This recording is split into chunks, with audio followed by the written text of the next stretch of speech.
सत श्री अकाल जी सारिਆਂ ਨੂੰ। सो अपनी कैमिस्ट्री खत्म हो चुकी है एंड अज आप फिजिक्स स्टार्ट करन लगे हैं। पहला एक ब्रीफ इंट्रोडक्शन मैं थोड़ा दवांगी भी फिजिक्स के विच आपां किहड़े-किहड़े चैप्टर्स कवर करने हैं एंड उन चैप्टर्स के विच आपां किहड़े-किहड़े टॉपिक्स कवर करांगे। उस तो बाद जो फर्स्ट चैप्टर अपना होगा वो भी नाल ही कवर कर लांगे। पर एक इंपॉर्टेंट अनाउंसमेंट है।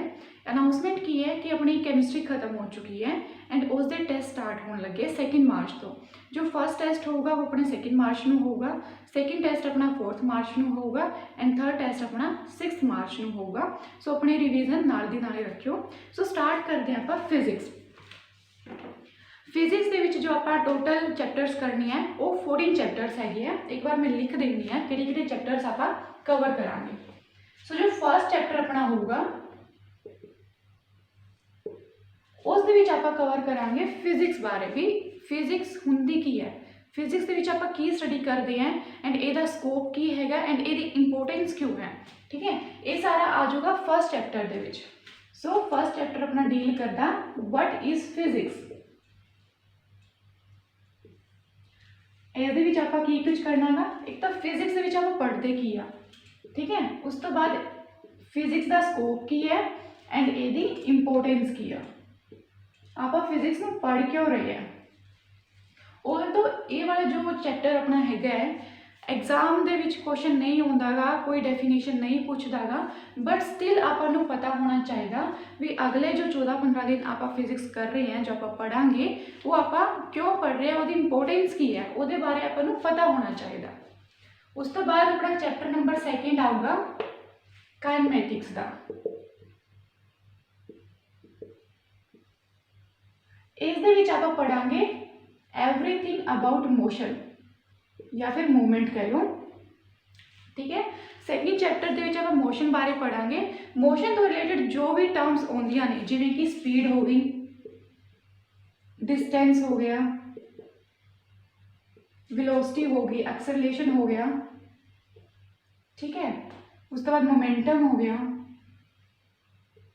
डिस्प्लेसमेंट वगैरह, ये सारी चीज़ां आप कवर करांगे इस चैप्टर दे विच। उस तो बाद एक बेसिक डेफिनेशन कवर करने तो बाद आप इहदे विच वेखांगे laws of motion. Laws of motion आप कवर करांगे एंड मोशन किन्ने टाइप का हुंदा गा, जिवें कि सर्कुलर मोशन आप कवर करांगे, प्रोजैक्टाइल मोशन आप कवर करांगे, स्टैटिक मोशन की हुंदा गा, डायनेमिक मोशन की हुंदा गा, ये सारी चीज़ां आप जो है इस चैप्टर दे विच कवर करांगे। उस तो बाद ये थोड़ा जिहा अपना बड़ा चैप्टर है। एक चैप्टर अपना होगा यूनिट एंड मेजरमेंट का।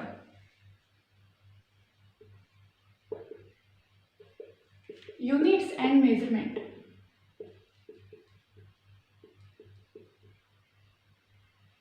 इस चैप्टर दे विच आपां यूनिट्स की गल करांगे। जिवें कि फिजिक्स दे विच 7 फंडामेंटल यूनिट्स हुंदियां ने, कुछ डिराइव्ड यूनिट्स होंदियां ने, ठीक है, उन्हां बारे आपां गल करांगे। एक्सचेंज ऑफ यूनिट्स बारे आपां गल कर लवांगे एंड उस तो बाद जो मोस्ट इंपोर्टेंट हुंदा गा जो कुछ यूनिट्स होंदियां ने जिवें कि लाइट ईयर हो गया, एस्ट्रोनॉमिकल यूनिट हो गया, ये सारी चीज़ां जो है आपां इस वाले चैप्टर दे विच कर लांगे। ठीक है, उस तो बाद नैक्सट चैप्टर अपना हुंदा गा 3 चैप्टर हो गए हैं। Next chapter is work, power and energy. Work, power and energy. So ये तीनों बारे आप डिटेल दे विच डिस्कस करांगे। ये वेखांगे भी स्केलर क्वांटिटी है, वेक्टर क्वांटिटी है, ठीक है, वर्क किनू कहते हैं, पावर किनू कहते हैं, एनर्जी किनू कहते हैं, इन्हां दी यूनिट्स आप करांगे। ये सारी चीज़ां आप इस वाले चैप्टर दे विच कवर कर लांगे। ठीक है, उस तो बाद अपना चैप्टर नंबर 5 होंदा गा ग्रेविटेशन।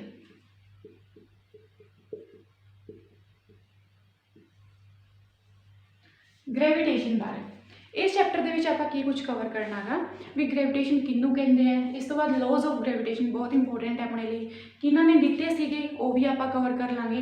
ठीक है, नाल ही इस चैप्टर दे विच अपने आ जाऊगे जिवें सैटेलाइट्स है, सैटेलाइट्स वाला टॉपिक भी अपना इस चैप्टर दे विच आ जाऊगा। ठीक है, इस तो बाद जो है जियोस्टेशनरी सैटेलाइट होंदियां ने, पोलर सैटेलाइट होंदियां ने, ये सारी चीज़ जो आपां ग्रेविटेशन दे विच कवर कर लवांगे। एंड कैपलर्स लॉ हो गया, कैपलर्स लॉ ऑफ जो प्लैनेटरी मोशन दिता सीगा, ये सारी चीज़ जो है इस वाले चैप्टर के विच अपनी कवर हो चुकी। उस तो बाद 6th चैप्टर लिखो। 6th चैप्टर अपना होता है मैकेनिकल प्रॉपर्टीज ऑफ मैटर।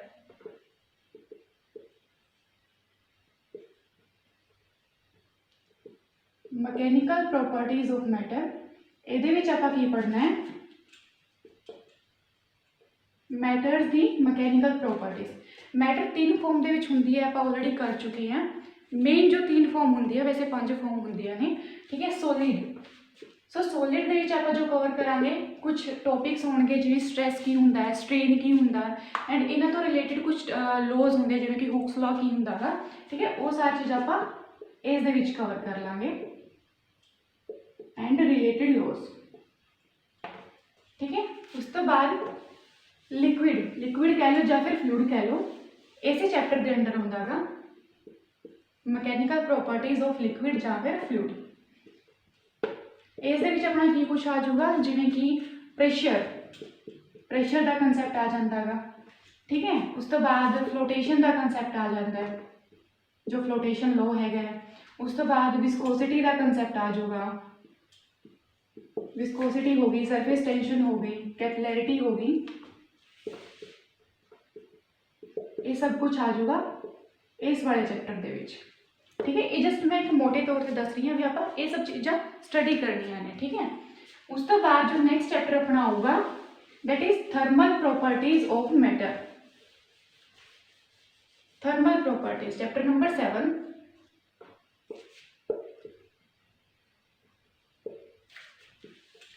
इस दे विच आपां की कुछ पढ़ांगे, हीट एंड टैंपरेचर।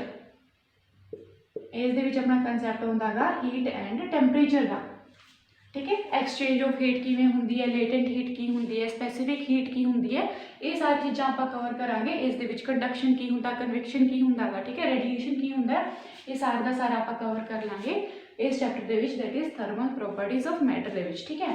उस तो बाद नैक्सट चैप्टर, चैप्टर नंबर 8, ये होंदा गा थर्मोडायनेमिक्स।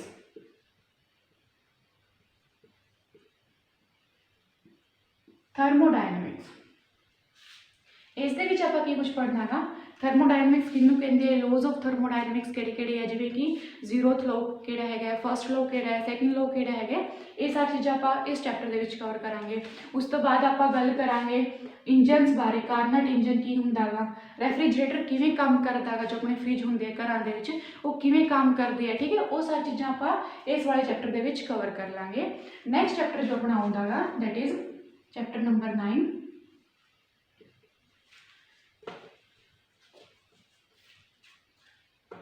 Electricity and magnetism.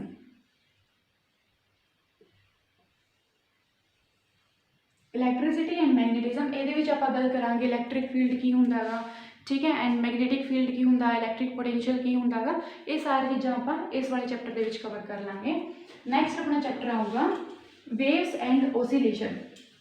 ये भी बहुत इंपॉर्टेंट चैप्टर है, वेव्स एंड ओसीलेशन वाला, चैप्टर नंबर 10।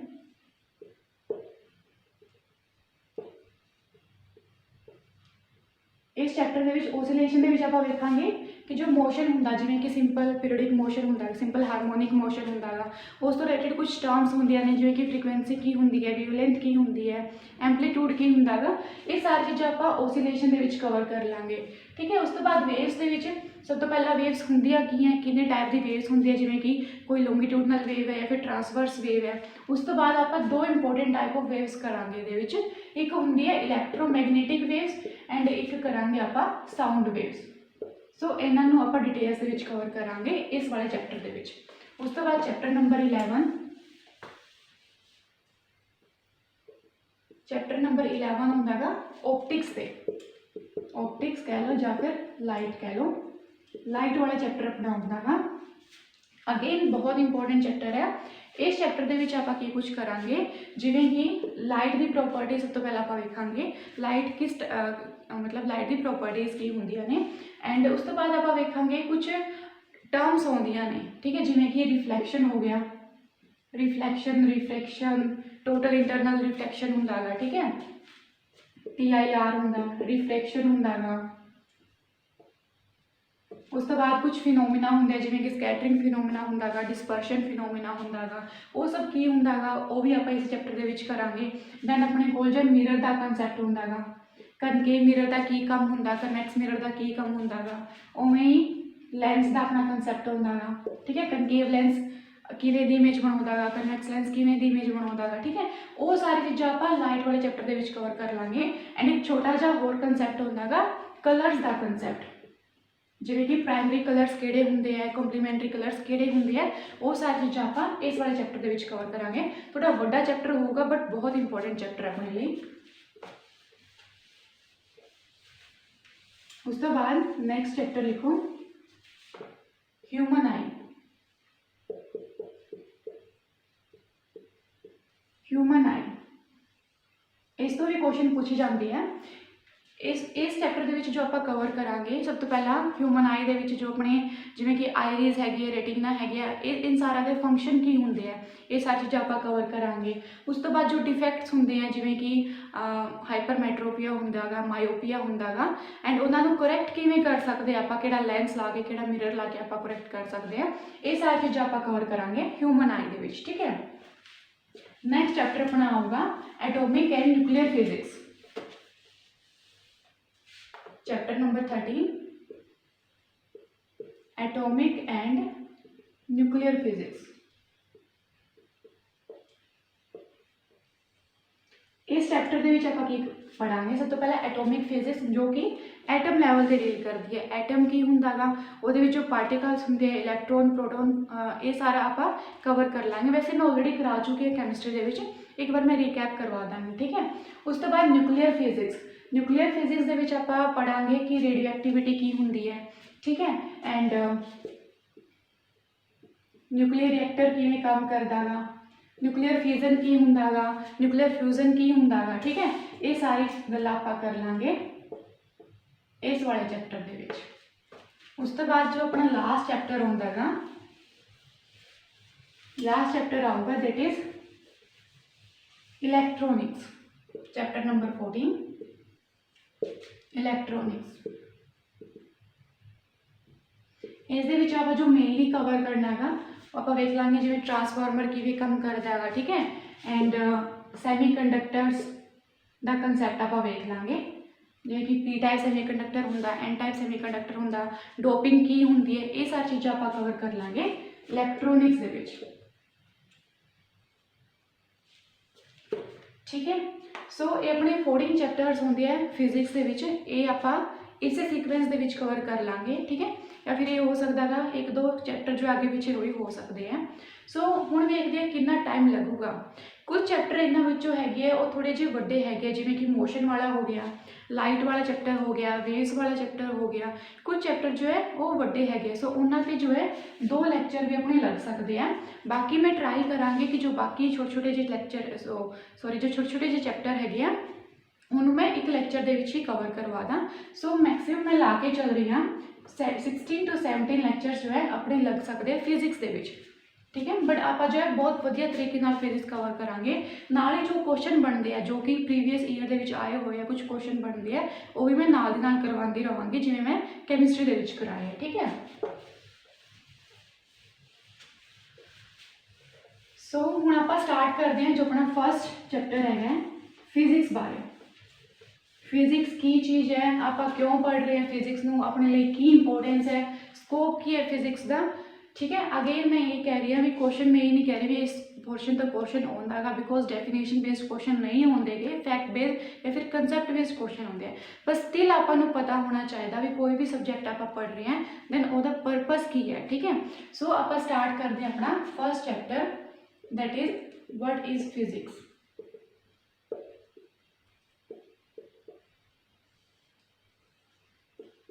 एक थोड़ा जा बैकग्राउंड लैके जाना चाहूँगी।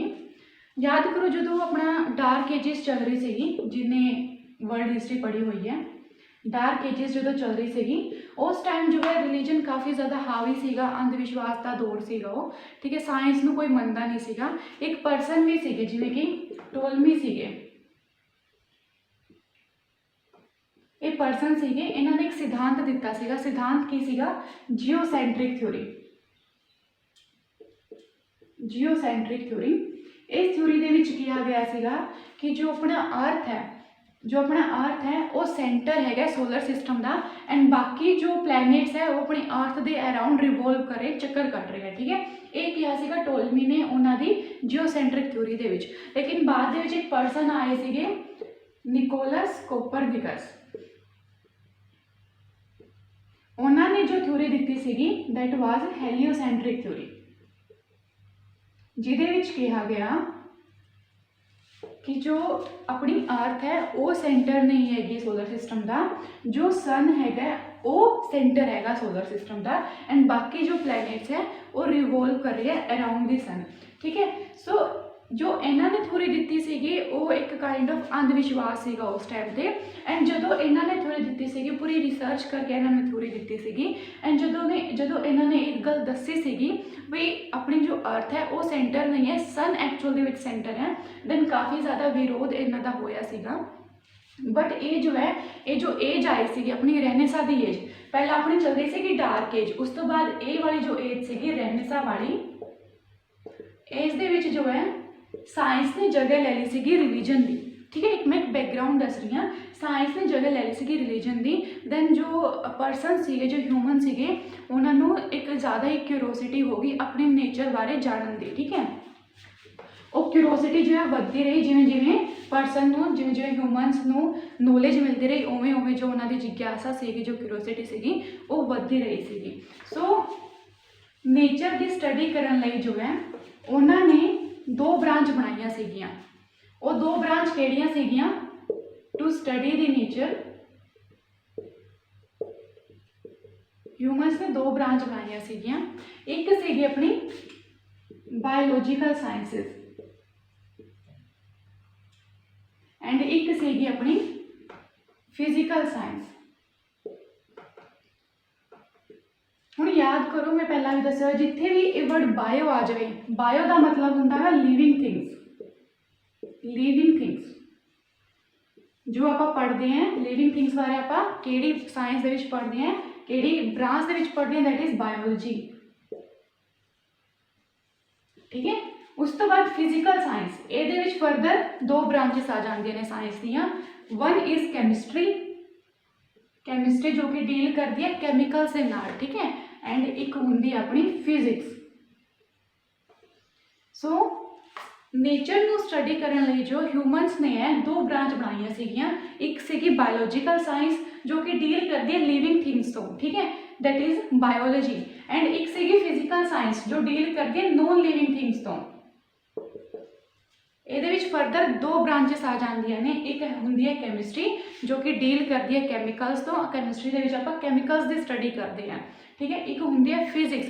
हुण फिजिक्स की होंदी है ये आपां वेखदे हां। सो जे मैं तुहानूं डेफिनेशन दस्सां तो physics is that branch of science which deals with nature and natural phenomena.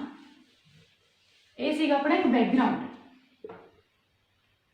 Physics किहदे नाल डील करती है? विद नेचर, जो अपने आले दुआले चीज़ां हैगियां ने, नेचर है, एंड नैचुरल फिनोमिना जो भी नेचर दे विच फिनोमिना हो रहे हैं उन्हां नाल डील करती है फिजिक्स। जिवें कि तुसीं कुछ भी ला सकते हो, मोशन आपां करते हैं।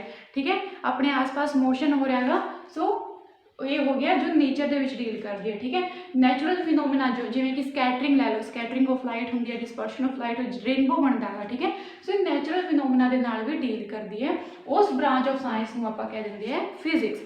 हुण आपां वेखदे हैं कि फिजिक्स का स्कोप की है, स्कोप की है फिजिक्स का। ठीक है, सो फिजिक्स जो है वो काफ़ी ज़्यादा ब्रांचेस नूं कवर करती है, जिवें कि physics covers wide branch of science. जिवें कि हुण मैं तुहानूं चैप्टर्स भी लिखवाए हैं, कई ब्रांचेस नूं कवर करती है, जिवें कि थर्मोडायनमिक्स हो गया, थर्मोडायनमिक्स, काइनेमैटिक्स जो मोशन वाला जो मोशन की ब्रांच होंदी है। ठीक है, उस तो बाद ये एटॉमिक फिजिक्स ਨੂੰ ਵੀ ਡੀਲ ਕਰਦੀ ਹੈ, ਨਿਊਕਲੀਅਰ ਫਿਜ਼ਿਕਸ ਨੂੰ ਡੀਲ ਕਰਦੀ ਹੈ, ਠੀਕ ਹੈ, ਓਪਟਿਕਸ ਨੂੰ ਵੀ ਡੀਲ ਕਰਦੀ ਹੈ, ਲਾਈਟ ਦੀ ਵੀ ਸਟੱਡੀ ਕਰਦੀ ਹੈ। ਸੋ ਇਹ ਜੋ ਕਾफ़ी ਵਾਈਡ ਰੇਂਜ ਹੈਗੀ ਹੈ ਫਿਜ਼ਿਕਸ ਦੀ। ਸੋ ਜੇ ਕੋਈ ਸਕੋਪ ਪੁੱਛ ਲਵੇ, ਵੈਸੇ ਤਾਂ ਐਗਜ਼ਾਮ ਦੇ ਵਿੱਚ ਪੁੱਛਦੇ ਨਹੀਂ, ਕੋਈ ਇਨ ਜਨਰਲ ਕੋਈ ਤੁਹਾਨੂੰ ਪਰਸਨ ਪੁੱਛ ਲਵੇ ਕਿ ਸਾਇੰਸ ਦਾ ਜੋ ਫਿਜ਼ਿਕਸ ਹੈ ਉਹਦਾ ਸਕੋਪ ਕੀ ਹੈਗਾ, ਸੋ ਤੁਸੀਂ ਦੱਸ ਸਕਦੇ ਹੋ। ਜੇ ਤੁਸੀਂ ਵਧੀਆ ਤਰੀਕੇ ਨਾਲ ਪੜ੍ਹੀ ਹੋਈ ਹੈ, ਜੇ ਤੁਹਾਨੂੰ ਵਧੀਆ ਨੌਲੇਜ ਹੈਗੀ ਹੈ, ਤਾਂ ਤੁਸੀਂ ਦੱਸ ਸਕਦੇ ਹੋ ਵੀ ਕਿੰਨੀ ਹੀ ਬ੍ਰਾਂਚਿਸ ਹੈਗੀਆਂ ਸਾਇੰਸ ਦੀਆਂ ਜਿਨ੍ਹਾਂ ਨਾਲ ਫਿਜ਼ਿਕਸ ਡੀਲ ਕਰਦੀ ਹੈ, ਠੀਕ ਹੈ। ਇਹ ਆਪਾਂ 1 ਬਾय 1 ਚੈਪਟਰ ਦੇ ਵਿੱਚ ਕਵਰ ਵੀ ਕਰਾਂਗੇ। ਉਸ ਤੋਂ ਬਾਅਦ ਫਿਜ਼ਿਕਸ ਜੋ ਹੈ ਉਹ ਮੈਕਰੋ ਲੈਵਲ ਤੇ ਸਟਾਰਟ ਹੋ ਕੇ ਜੋ ਮਾਈਕਰੋ ਲੈਵਲ ਤੱਕ ਦੀ ਸਟੱਡੀ ਕਰਦੀ ਹੈ। ਮੈਕਰੋ ਤੋਂ ਸਟਾਰਟ ਹੋ ਕੇ ਮਾਈਕਰੋ ਲੈਵਲ ਦੀ ਸਟੱਡੀ ਕਰਦੀ ਹੈ। ਕਿਵੇਂ? ਮੈਕਰੋ ਹੁੰਦੀ ਹੈ ਜੋ ਵੱਡੀ ਚੀਜ਼ਾਂ ਹੁੰਦੀਆਂ ਨੇ, ਵੱਡੀ ਚੀਜ਼ਾਂ ਨੂੰ ਆਪਾਂ ਮੈਕਰੋ ਲੈਵਲ ਕਹਿ ਦਿੰਦੇ ਆ। ਮਾਈਕਰੋ ਹੁੰਦੀਆਂ ਨੇ ਜੋ ਛੋਟੀ ਚੀਜ਼ਾਂ ਹੁੰਦੀਆਂ ਨੇ, ਠੀਕ ਹੈ। ਸੋ ਮੈਕਰੋ ਕਿਵੇਂ? ਜਿਵੇਂ ਕਿ ਇਹ ਪਲੈਨੇਟਸ ਨਾਲ ਡੀਲ ਕਰਦੀ ਹੈ, ਸੋਲਰ ਸਿਸਟਮ ਹੋ ਗਿਆ ਆਪਣਾ, ਜਾਂ ਫਿਰ ਜਿਵੇਂ ਮੈਂ ਤੁਹਾਨੂੰ ਹੁਣ ਦੱਸਿਆ ਸੀਗਾ ਹੈਲੀਓਸੈਂਟਰਿਕ ਥਿਊਰੀ ਦੱਸਦੀ ਹੈ, ਪਲੈਨੇਟਸ ਬਾਰੇ ਦੱਸਦੇ ਆ, ਕੈਪਲਰਸ ਲੋ ਹੁੰਦੀ ਹੈ ਪਲੈਨੇਟਰੀ ਮੋਸ਼ਨ ਤੇ। ਸੋ ਉੱਥੋਂ ਤੋਂ ਸਟਾਰਟ ਹੋ ਕੇ ਜੋ ਹੈ ਬਿਲਕੁਲ ਮਾਈਕਰੋ ਲੈਵਲ ਦੀ ਸਟੱਡੀ ਕਰਦੀ ਹੈ, ਜਿਵੇਂ ਕਿ ਐਟੋਮਿਕ ਫਿਜ਼ਿਕਸ ਹੋ ਗਈ, ਸੋ ਯੂਨੀਵਰਸ ਤੋਂ ਲੈ ਕੇ ਜੋ ਹੈ ਬਿਲਕੁਲ ਇੱਕ ਐਟਮ ਤੱਕ ਦੀ ਸਟੱਡੀ ਕਰਦੀ ਹੈ। ਜੇ ਆਪਾਂ ਸਾਈਜ਼ ਦੀ ਗੱਲ ਕਰੀਏ, ਸੋ ਯੂਨੀਵਰਸ ਦਾ ਜੋ ਆਪਣਾ ਸਾਈਜ਼ ਹੈ 10⁻26 ਮੀਟਰ, ਇੰਨਾ ਸਾਈਜ਼ ਹੈਗਾ ਯੂਨੀਵਰਸ ਦਾ, ਪੂਰੇ ਯੂਨੀਵਰਸ ਦਾ।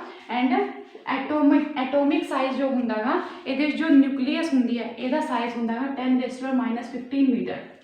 ਸੋ ਤੁਸੀਂ ਦੇਖ ਸਕਦੇ ਹੋ ਕਿੰਨੀ ਜ਼ਿਆਦਾ ਵੇਰੀਏਸ਼ਨ ਹੈ, ਕਿੰਨਾ ਜ਼ਿਆਦਾ ਇਹਦਾ ਸਕੋਪ ਹਾਈ ਹੁੰਦਾ ਗਾ ਫਿਜ਼ਿਕਸ ਦਾ, ਠੀਕ ਹੈ। ਸੋ ਯੂਨੀਵਰਸ ਤੋਂ ਲੈ ਕੇ ਇੱਕ ਐਟਮ ਤੱਕ ਦੀ ਸਟੱਡੀ ਕਰਦੀ ਹੈ ਫਿਜ਼ਿਕਸ। ਐਂਡ ਇਸੇ ਕਰਕੇ ਬਹੁਤ ਇੰਟਰਸਟਿੰਗ ਵੀ ਹੈ ਫਿਜ਼ਿਕਸ, ਜੇ ਕੋਈ ਇੰਟਰਸਟ ਨਾਲ ਪੜ੍ਹਦਾ ਹੈ ਤਾਂ। ਨੈਕਸਟ ਆਪਾਂ ਕਿਉਂ ਪੜ੍ਹ ਰਹੇ ਹਾਂ ਫਿਜ਼ਿਕਸ, ਆਪਣੇ ਲਈ ਕੀ ਇੰਪੋਰਟੈਂਸ ਹੈਗੀ ਹੈ ਫਿਜ਼ਿਕਸ ਦੀ। ਸੋ ਹੁਣ ਆਪਾਂ ਗੱਲ ਕਰਦੇ ਹਾਂ ਵਾਈ ਇਟ ਇਜ਼ ਇੰਪੋਰਟੈਂਟ। ਇਹ ਤੁਸੀਂ ਆਪਣੇ ਆਪ ਵੀ ਸੋਚ ਸਕਦੇ ਹੋ। ਸਭ ਤੋਂ ਪਹਿਲਾਂ ਜਿਵੇਂ ਕਿ ਆਪਾਂ ਫਿਜ਼ਿਕਸ ਦੇ ਵਿੱਚ ਆਪਾਂ ਥਰਮੋਡਾਇਨਮਿਕਸ ਕਵਰ ਕਰਦੇ ਹਾਂ, ਐਂਡ ਥਰਮੋਡਾਇਨਮਿਕਸ ਦੇ ਬੇਸ ਤੇ ਜੋ ਹੈ ਇਹਦੇ ਬੇਸ ਤੇ ਹੀ ਜੋ ਹੈ ਰੈਫ੍ਰਿਜਰੇਟਰਸ ਬਣੇ ਹੈ, ਠੀਕ ਹੈ, ਏਸੀਜ਼ ਬਣੇ ਹੈ ਜੋ ਆਪਣੀ ਲਾਈਫ ਨੂੰ ਕੰਫਰਟੇਬਲ ਬਣਾ ਰਹੇ ਹੈ, ਠੀਕ ਹੈ। ਹੁਣ ਜੋ ਲੋਕਾਂ ਕੋਲ ਕੰਫਰਟ ਹੈ ਉਹ ਜ਼ਿਆਦਾ ਹੈਗਾ as compare to previous generation. So ਜਿਵੇਂ ਜਨਰੇਸ਼ਨਸ ਵਧ ਰਹੀਆਂ ਨੇ ਉਵੇਂ ਕੰਫਰਟ ਲੈਵਲ ਵੀ ਵਧ ਰਿਹਾ ਹੈਗਾ। ਇਹ ਕਿਉਂ ਪੋਸੀਬਲ ਹੋ ਸਕਿਆ? ਇਹ ਪੋਸੀਬਲ ਹੋ ਸਕਿਆ ਬਿਕੋਜ਼ ਆਫ ਸਾਇੰਸ, ਠੀਕ ਹੈ।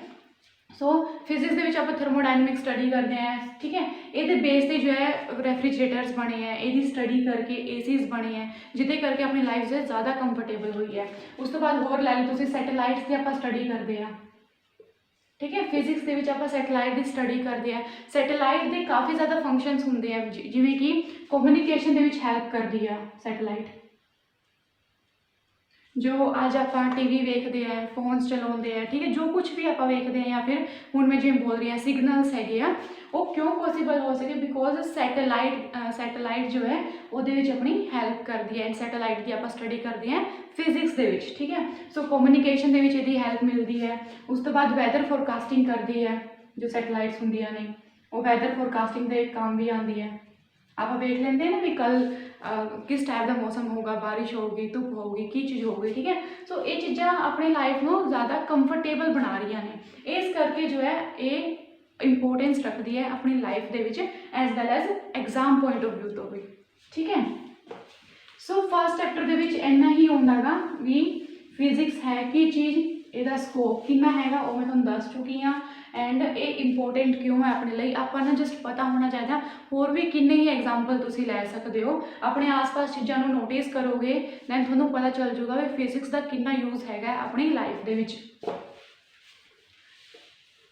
ਸੋ ਆਪਣਾ ਫਸਟ ਲੈਕਚਰ ਜੋ ਯੂਜ਼ੂਅਲੀ ਮੈਂ ਛੋਟਾ ਹੀ ਰੱਖਦੀ ਹਾਂ, ਪਰ ਅੱਗੇ ਵਾਲੇ ਜੋ ਲੈਕਚਰ ਹੋਣਗੇ ਉਹ ਕੰਪੈरेटिवली ਵੱਡੇ ਹੋਣਗੇ ਬਿਕੋਜ਼ ਆਪਾਂ ਸਿਲੇਬਸ ਵੀ ਕਵਰ ਕਰਨਾ ਗਾ, ਠੀਕ ਹੈ। ਸੋ ਅੱਜ ਦੇ ਲੈਕਚਰ ਵਿੱਚ ਆਪਾਂ ਇੰਨਾ ਹੀ ਕਰਦੇ ਹਾਂ, ਇਹਦੇ ਵਿੱਚ ਤਾਂ ਮੈਨੂੰ ਲੱਗਦਾ ਨਹੀਂ ਕੋਈ ਡਾਊਟ ਹੋਊਗਾ। ਸੋ ਅਗੇਨ ਮੈਂ ਤੁਹਾਨੂੰ ਇੱਕ ਗੱਲ ਕਹਿ ਰਹੀ ਹਾਂ ਕਿ ਆਪਣੇ ਟੈਸਟ ਦੀ ਤੁਸੀਂ ਤਿਆਰੀ ਰੱਖਿਓ। 2 ਤਾਰੀਖ ਨੂੰ ਆਪਣਾ ਟੈਸਟ ਸਟਾਰਟ ਹੋ ਰਿਹਾ, 2 ਤਾਰੀਖ ਤੋਂ। ਵੈਸੇ ਮੈਂ ਸੋਚਿਆ ਕਿ ਮੈਂ 3 ਟੈਸਟ ਲਵਾਂ, ਬਟ ਫਿਰ ਵੀ ਜੇ ਕੁਝ ਬਚ ਜਾਂਦਾ ਹੈ ਆਪਣਾ ਉਹ ਵੀ ਮੈਂ ਇੱਕ ਟੈਸਟ ਦੇ ਵਿੱਚ ਹੋਰ ਕਵਰ ਕਰ ਲਾਂਗੀ, ਠੀਕ ਹੈ। ਧੰਨਵਾਦ।